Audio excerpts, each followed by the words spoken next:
Welcome back, guys. Ramsay and I are bringing you yet another video where we're going to be recapping a couple of our trades, but we'll also be touching on risk management. This is something that I see a lot of you guys struggling with, and when I put out a tweet asking what you would like us to cover in this video, this was one of the most requested topics. So we're going to get into it. We're going to give you guys our strategies for risk management, how we're able to survive in the markets day in and day out, and not lose our ass on any given trade.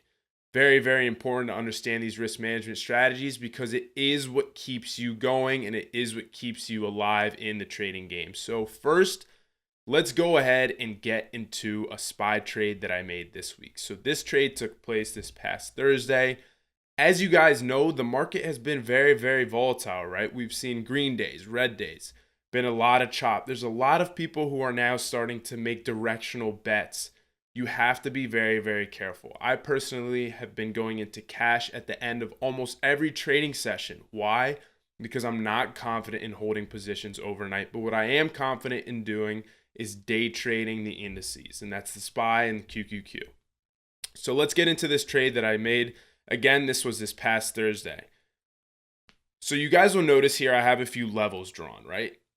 Important pre-market to go in, draw your levels, just so you kind of have a roadmap for where price may or may not bounce. So there's no guarantees that, past levels of support and resistance will act as levels of support and resistance, during today's trading session. But at least once you enter a position, there's a good chance that those levels will be respected and that they may serve as support and resistance. And those can be areas where you can look to scale out.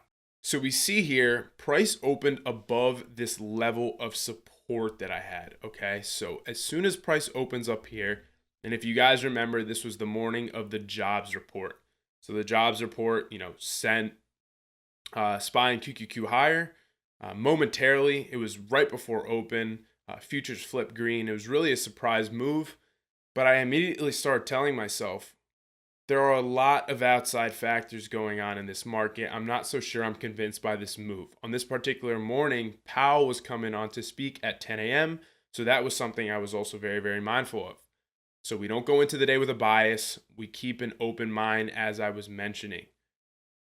So immediately after the open, we kind of chopped around a little bit. But what stood out to me is this candle right here that I have circled. So the purple line is my VWAP. The blue line is my 9 EMA, and the yellow line is my 20 EMA. You guys see here this long upper wick. What is that signaling to us? That is signaling selling pressure. So in this particular case, it shows me that the bulls tried to make a push above VWAP, but they failed. So immediately I'm thinking, okay, price may continue lower here. Now, if you look at these next two 5-minute candles, we see again, long upper wicks, long upper wicks, long upper wicks. These are rejections of VWAP and of the EMAs. Very, very bearish. We also see that we're coming down and we have broken this key level of support, okay? Key level of support here. We're now trading under it, and we have this EMA crossover. Now, what I really like about this EMA crossover is that it takes place below VWAP. So we don't have VWAP support here, right? Because VWAP is serving as overhead resistance. So to me, this is the all clear. We've broken our level of support. We've gotten this EMA crossover, which is a signal of a change in momentum, and we're trading below VWAP. So I go ahead and I enter this trade on this crossover right here. And this trade worked so nicely, guys. And as the trade progresses, my style of trading, I like to scale out as soon as I start to see profit. And of course, the idea is to scale out at levels of support.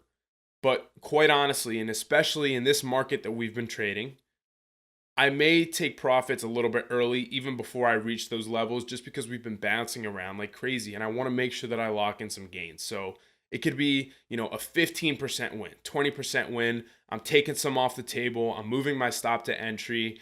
And that to me is just a huge weight off my shoulders. I got a winning trade. Now there's no way I can let it turn red. And, that's how you can kind of build confidence as a trader. You don't have to be hitting that home run every single time.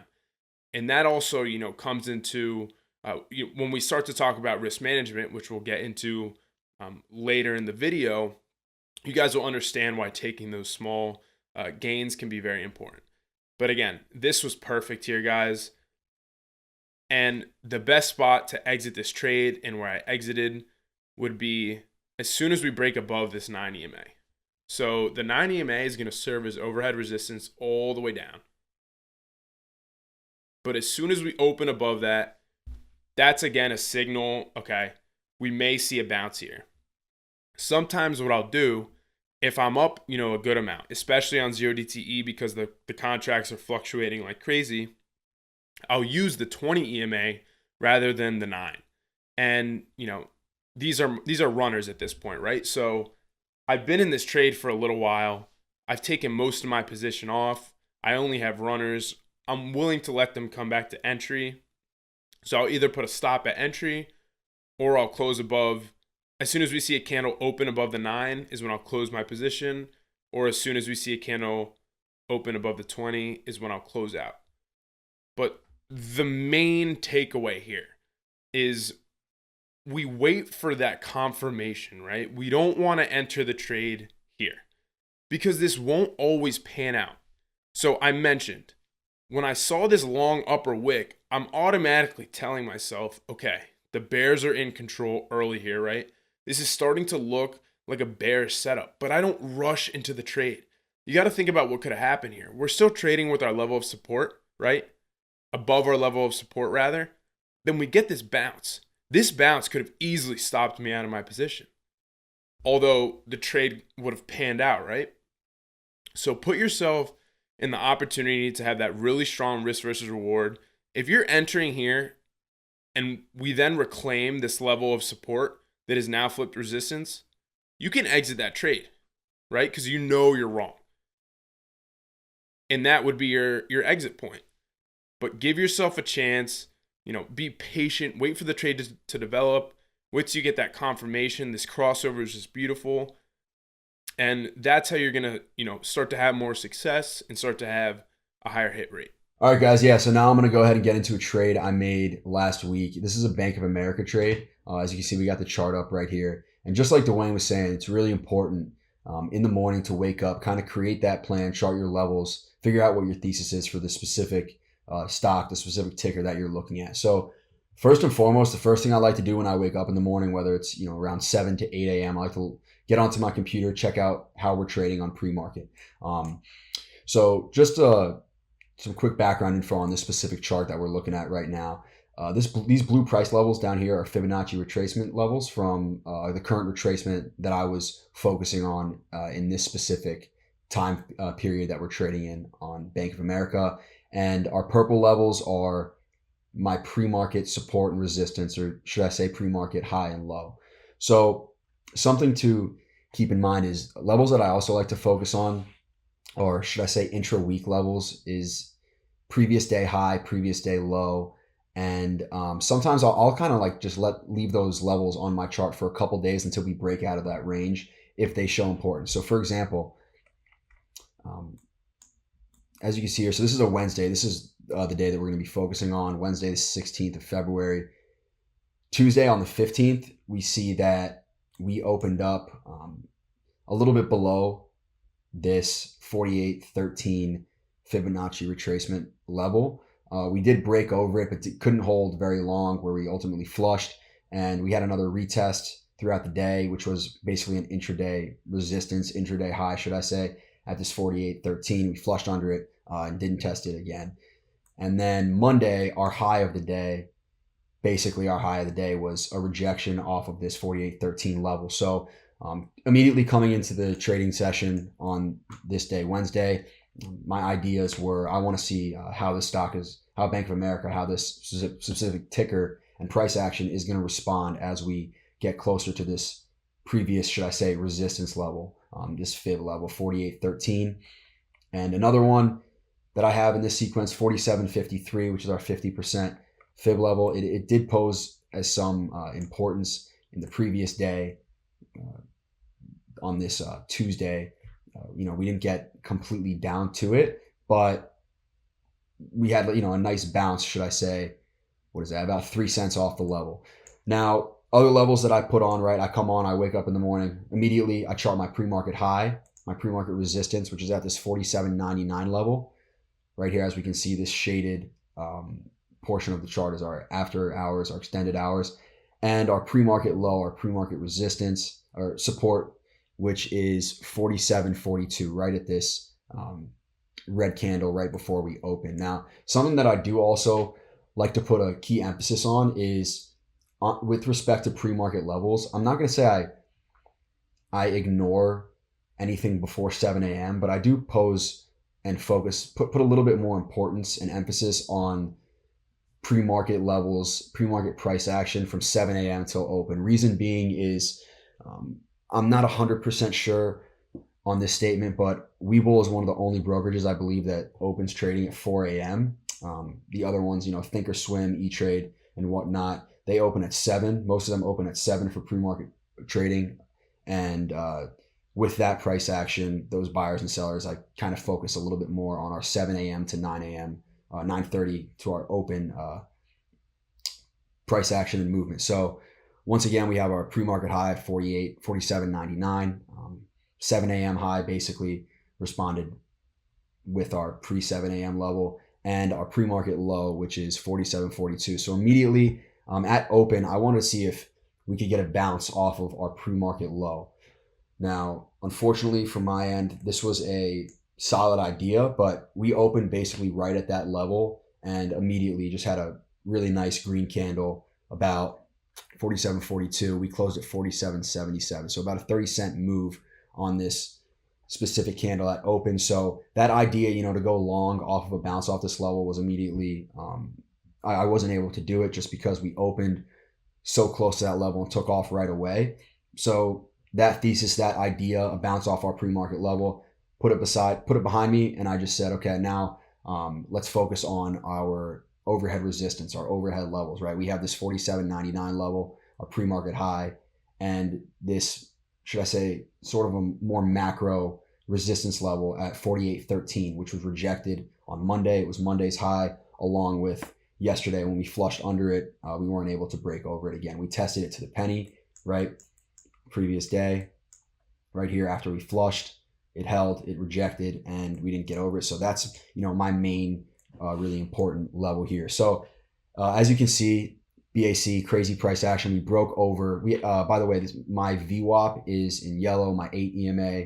I use the 8, Dwyane uses the 9. They're basically the same thing, just a preference. My 8 is the white line, and my 21 is blue. I do use the 50, but it isn't as much importance in everyday trading for me, specifically in this chart. So I just decided to kick it out for this specific example, make the chart look a little cleaner. Anyways, we get at about 9:45, we get this nice green candle breakthrough over VWAP, and we test this pre-market resistance. Now, I was in this specific moment, I was saying to myself, I kind of want to see if we get a rejection off this pre-market level. But since we have overhead a 48.13 fib level, right? Previous day resistance, Monday's high, rejection off Monday. I decided to extend kind of my resistance overhead to this fib level instead of chasing, a rejection off of our pre-market high, just basically because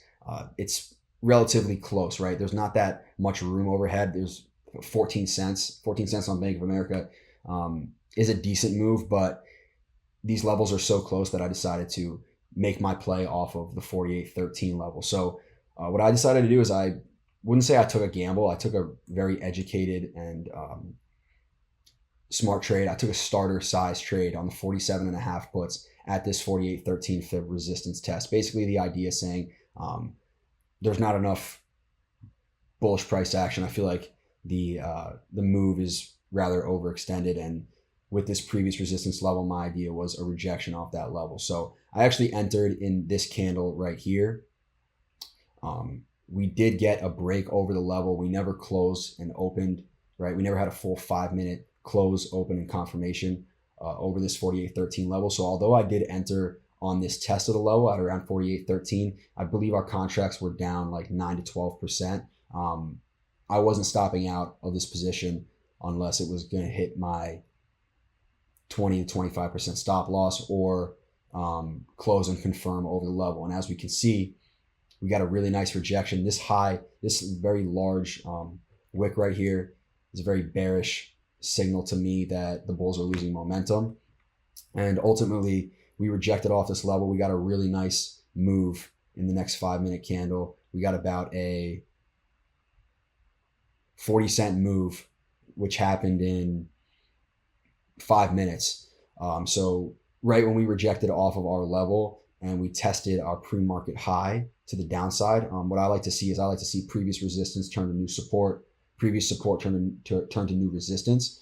And so my idea is, when we break and reject off of a level and we have a previous level either overhead or below it, that's a spot where I'm going to take off. And just like Dwyane said, he likes to scale out, get some out, especially in such a, should I say, a news-driven, a very crazy price action, indecisive market, as well as utilizing your indicators and key levels as areas to scale out. So we have this pre-market resistance, which I was, once we broke over it, expecting to see it turn into new support, where I took about, I would say anywhere from a third to half of my contracts right here.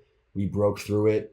Breakthrough VWAP was where I scaled out some more. And I was just about 85 to 90% out of my position when we broke under this 8 EMA here. When we were testing our EMAs to the downside, I wanted to see if those EMAs would hold as support. The 21 did, and I ultimately got stopped out of the last 10 to 15% of this position in this candle close over our 8 EMAs. This was a solid trade. I believe these 47.5s went for about 40%, 45% at peak. It was like a net 27% gain. That's really solid for me on Bank of America, especially in the sense that this isn't a 0 DTE. This has 2.5 days of expiration, really 3 days, since this is happening on Wednesday in the morning. So we still have Thursday and Friday session. So I didn't take my eyes off the trade right there. It would have been a pretty solid idea to go long, right, if we just exited here and went long. But there was no indication for me to go long just because our 8 EMA was already over our 21. If the 8 was below the 21, this move continued. We ended up getting the 8 crossing over the 21 to the upside.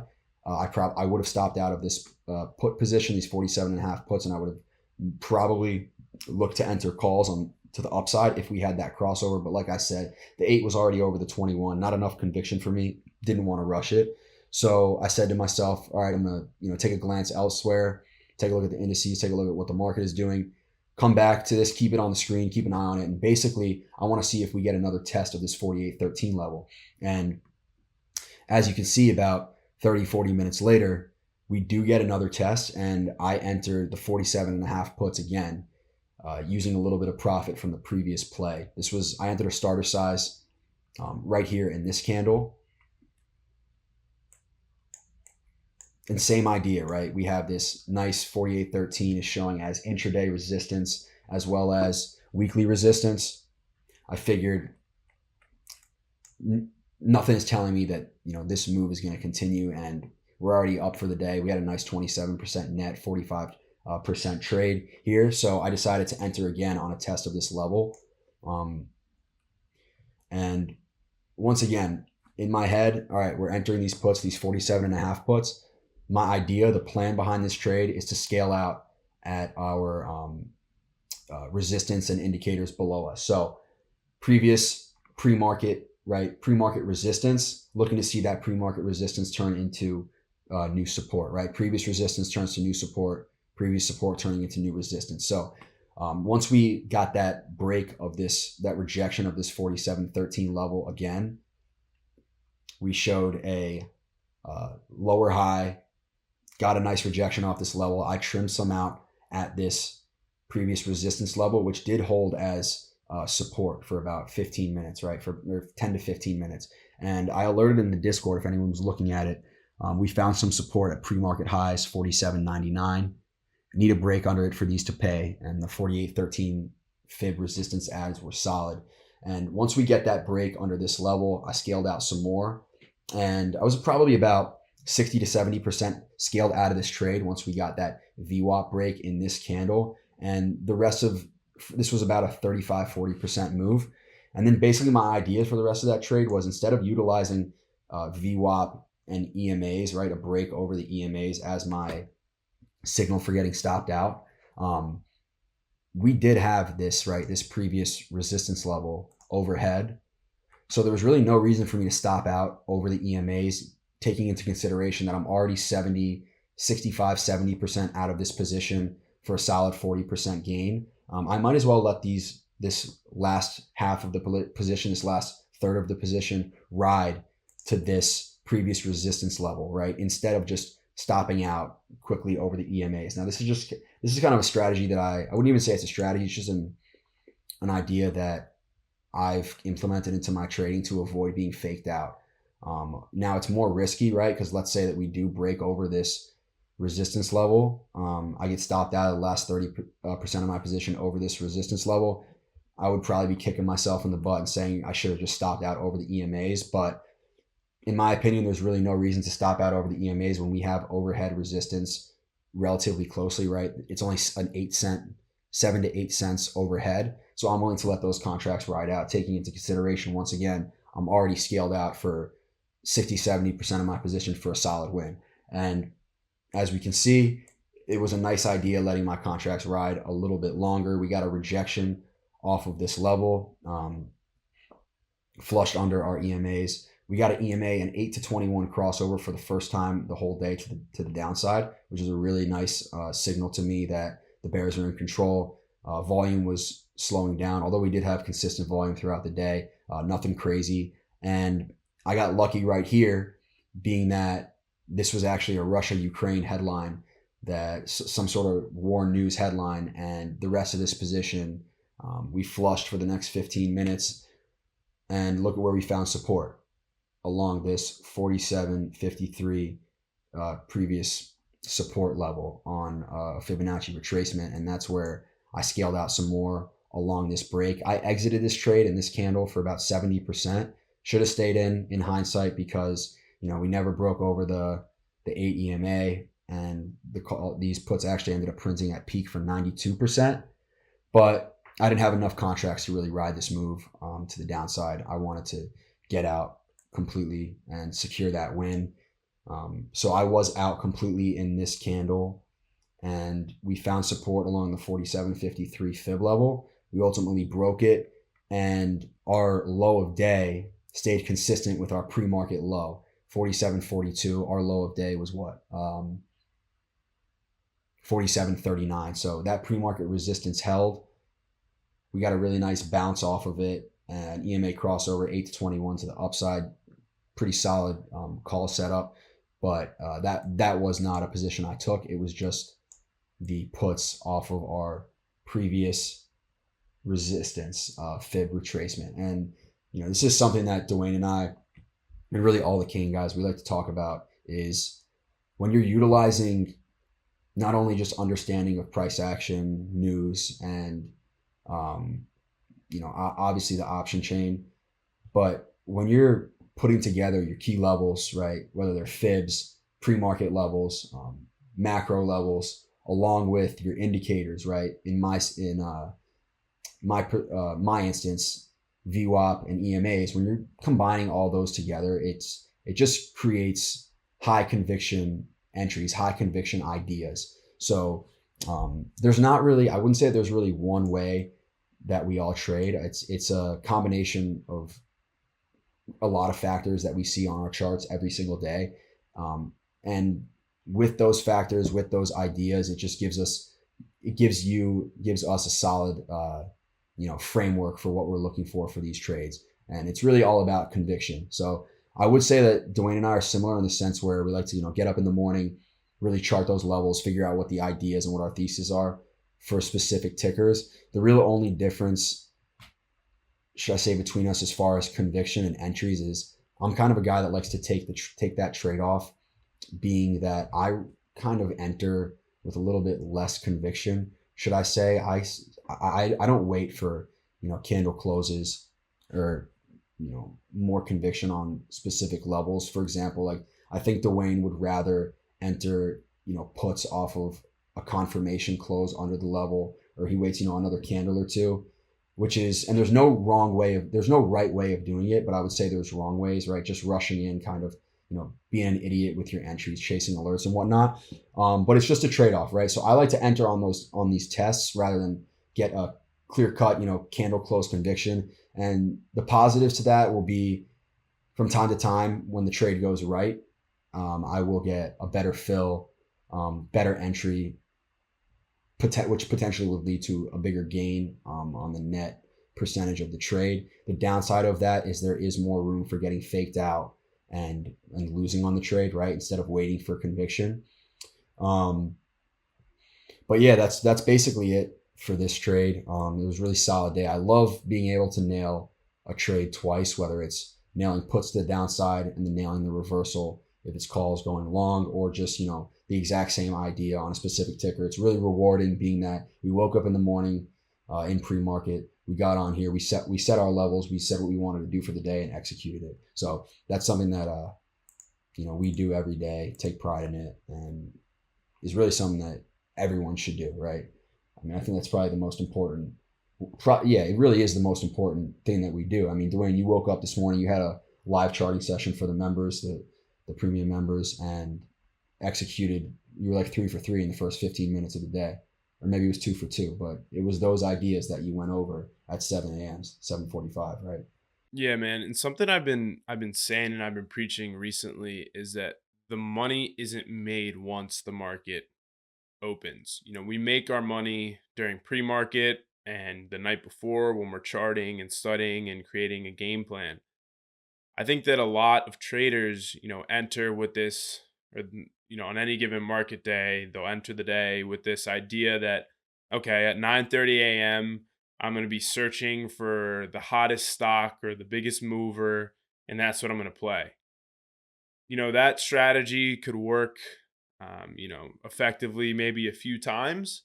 But if you're not giving yourself a game plan, and as I mentioned, when I had my chart up and I was going over those SPY levels and how they were, serving as support and resistance. If you don't have that sort of roadmap and you're just going into the day as, okay, I'm pretty much just going to guess in which direction the price is going to go, you're going to get burnt. And then you're going to, start asking yourself, why are things going wrong? Like, how am I losing money? Well, I'll tell you the answer. You're not putting yourself in a position to win. It doesn't just happen on a dime. You don't just go into the day and get lucky. We go in every single trading day with a plan, which is what I think has been really effective about the live charting sessions that we've been doing in the Discord, because the members are able to see exactly what we're thinking.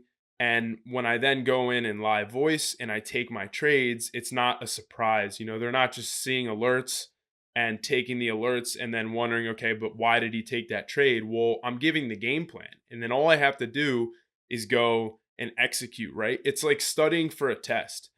You study for the, in the days or weeks leading up to the exam. And then all you have to do when they put that exam in front of you is just, spew all the information onto the page. And if you go into an exam prepared, that feeling of walking into the classroom and you know what you're doing, right? If you didn't study, that feeling of walking into the classroom and you're nervous because you know that you're not prepared. So it's the same thing. When the bell goes off at 9:30, you should have this level of confidence telling yourself, okay, well, I'm already, I'm ready to go. So that's exactly what we like to focus on. Yeah, and I mean, I'll be the first one to say it. Like, I'm not perfect. No one's perfect, right? There's days in the past where, I mean, even it still happens where I'm just lazy and I might even roll out of bed at 9 a.m. And I hate myself for doing that, because when those days happen, I literally tell myself, all right, you're screwed. I mean, I wouldn't say I'm screwed. Yeah. Yeah, but I just know, and I'm like so angry at myself, because those days are the days where, like, I'm just not prepared and I might force something, or kind of just scramble to find my plays and have 20 minutes to prepare, instead of being awake at 7 a.m., 6:30 a.m., getting on the screen, just constantly checking, charting my levels. And it's a pretty bad feeling. I'm not gonna lie. Waking up like with 30 minutes to open, it's something that I just don't do anymore. It happens, but I will say that, for people that kind of just roll out of bed and hop on the screen, or just even if you just wake up early and you just don't pay attention to pre-market, don't chart your levels. Once you start doing it, in my opinion, it's a game changer. Things are going to change. You're just going to be your eyes are going to be open, and it's going to open a lot of things up for the trading. I think all successful traders really take an importance and take pride in what they do and how they prepare before the trading session opens. So before we end the video, guys, we want to make sure that we cover our position sizing and what it means to manage our risk. I'm sure that a lot of you here, risk management is important, risk management this, risk management that. But what I really want to do is I want to focus on what that looks like intraday and how I'm able to manage my risk. Now, before I get into any of the specifics, there's something you have to understand. You could have the strongest risk management plan in the world to a T. I'm going to scale out here, enter here. This is my stop loss. If you're not disciplined and you don't have the self control to stick to that plan every single day, you are going to lose money. And I don't want to come across as, being hard on you guys or discouraging, but from past experience, regardless of how good you're trading, if you're not managing your risk, you're gonna have that one trade that wipes out all those winners. And it's the most frustrating thing on the planet, right? You're trading well, you're stacking those gains, and then all of a sudden you stray from your plan because one setup for whatever reason looks so much better than the other. But I promise you that one setup that you go too heavy on and that you don't set your stop loss on, or that maybe you risk a little bit too much, is gonna somehow be the losing trade. And it's funny how it works. So get it through your head that you have to be managing your risk and sticking to your plan every single day. Now, let's talk about position sizing. Let's talk about lottos, and let's talk about full size positions, and let's talk about super lottos. So a lot of times in the Discord, I will lure to play and I'll say, okay, this is a lotto, and the rest of the head traders do the same thing. And what do we mean by that? When we're trading zero DTE more specifically, we're trading, premiums and contracts that are moving rapidly and that are highly affected by time decay. So our probabilities of, being correct go down, but at the same time, our chances of hitting, 100%, 200% gain go way up. So how do we take advantage of this without getting stopped out? Well, guys, if you're going into zero DTE and you're giving yourself that same 20% stop that you use on Monday through Thursday, you're not going to be successful, because a 20% stop loss on a zero DTE contract that you're trading on a Friday, that's not giving yourself enough room. So, that doesn't mean that, you enter with the same amount of money, right, that you were trading with Monday through Thursday, and then just lower your stop loss, because then you're risking more. So we want to risk the same amount. So let's say your full position size is $1,000, okay? Monday through Thursday on a high conviction play. Keep in mind, you don't have to enter every single trade with the full position size. But on a high conviction trade, the max that you will put into a certain trade, any given trade, is $1,000, and the max you're willing to lose is $200. Okay, so that's a 20% stop loss, right? On zero DTE, I'm gonna half my position size. So now I'm gonna be playing with 500, but I'm gonna give myself a wider stop. So 40, 45%. And now I'm still risking $200, but I have all that room, because the nature of the way that these contracts trade is they fluctuate like crazy. So you can be correct, but you can be getting stopped out. And I'm sure a lot of you can relate to this, right? You get stopped out at 20% on zero DTE, and then immediately it flips and it would have been a winner. So just give yourself more opportunity. Now, a super lotto, which is a low conviction trade that can, result in a pretty nice winner. For example, today I took Mara puts that were about 50 cents out of the money with, I think it was like 2 hours until the close. And today is a Friday. So, low conviction, but I like the price action. But I knew that obviously if I'm buying these, and they were 7 cents at the time, if I'm buying these 7-cent contracts and I understand how Mara trades, low chance, and it's, low chance that the trade is going to pan out, but if it does pan out, it's really going to pay. So those ended up going almost 100%. But how do I, manage my risk, and how do I not, enter this crazy trade and lose my ass? Well, all I'm going to do is I'm going to then throw in only $200. So, right, if you're willing to lose $200, let's enter that trade with only $200. And you can tell yourself, okay, I'm literally willing to let this go to zero, right? Because that's the amount you're willing to risk. So that's how I manage my position sizing from, full position size to lotto to super lotto. And I think that's so important. And just basically goes back to the concept of uniform sizing, right? That's exactly what you're talking about. There's a lot of people, and even myself, when I didn't really, know what my strategy was still learning how to trade. I was actually just kind of purchasing contracts and positions randomly, right? Like sometimes I would buy 10 contracts, sometimes I would buy 30 contracts, or I'd be throwing, a couple $100 here, and then 800 in one trade, 1,000 in one trade, 500.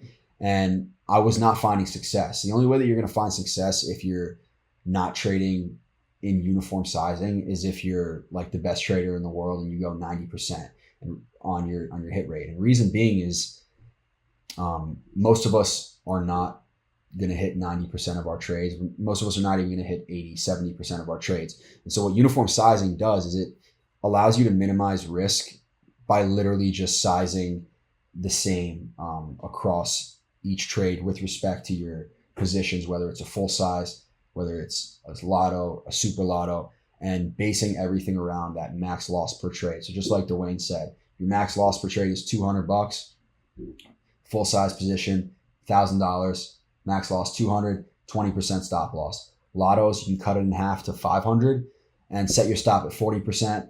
Ensure that you're only the max that you can lose on this trade is $200 again. And when I say stop loss, right? Stop loss at 20%. That doesn't mean that I'm just gonna, if a trade doesn't go in my direction right away, that doesn't mean I'm just gonna like let it ride out to 20% all the time. Like if a trade breaks a key level, if it, closes over an EMA, if it's trending in a different direction, right? If I was going long and the trade's starting to create a bearish pattern and I'm down like 12, 14, 15%, if it's kind of in no man's land and it's off that direction, off that the idea, the way that I wanted the trade to go, I'll just cut it there instead of letting it ride to 20% because you're just, throwing money out the door for no reason. So that's something else to keep in mind. And the point that I was trying to make when I first started talking is contracts versus dollar size. So I actually had like a conversation with one of the members a couple weeks ago, and he was just explaining to me how he trades, and he brought up that he tends, since he has like a really small account, he tends to buy only like one or two contracts of every single position. And immediately, like I stopped him right there, and I said, in my opinion, I don't think that's a great idea, right? Because let's say if you're buying one contract of each position, right? You have a smaller account, one or two contracts. You get into a SPY call for 40 cents, right? You buy one contract, you're in for $40. If you stop out, if your stop loss, or let's just say it's $100, if your stop loss is 20%, you lose $20 on that trade, right? Now, in another instance, for a stock like Nvidia, AMD, Tesla, those premium prices, they're going to be a little bit more expensive than say our SPYs, right?